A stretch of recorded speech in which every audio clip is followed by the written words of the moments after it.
ഇന്ന് നമ്മൾ ഉണ്ടാക്കുന്ന ബിരിയാണി 600 ഗ്രാം ഉള്ളി, 400 ഗ്രാം തക്കാളി, 20 ഗ്രാം ചപ്പ്, 20 ഗ്രാം പുതിന, ചതച്ച മുളക് 200 ഗ്രാം, ആവശ്യം എരിവിനനുസരിച്ചിട്ടാ 20 ഗ്രാം ബിരിയാണി മസാല ചേർത്ത് കൊടുത്ത്, പിന്നെ മഞ്ഞപ്പൊടി ആവശ്യത്തിന് ഇട്ടാ, ഒരു 8-10 ചെറുനാരങ്ങനെ നീര്, 2 കിലോക്ക് 200 ഗ്രാം തൈര്, കുറച്ച് കറിവേപ്പില, 2 പിടി ഇടാതെ. ഇനി നമ്മൾ കുഴച്ചിന് ഉപ്പില്ലെങ്കിൽ നോക്കാം.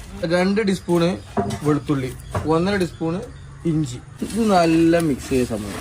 ഇതിൽ പല ആൾക്കാരും ചോദിച്ചത് അടി പിടിക്കൂലേ, അടി പിടിക്കാത്ത കാരണം എന്താണെന്നൊക്കെ ചോദിച്ചു. പച്ചക്ക് ദമ്മടിക്കാൻ കാരണം അതിപ്പോ കണ്ടോ, ഈ നീര് മതി നമുക്കിത് വെന്തിട്ടാണ്. പക്ഷെ നമ്മള് തീ ഇടുന്നിടത്ത് അത് നമുക്ക് കാണിച്ചു തരാം.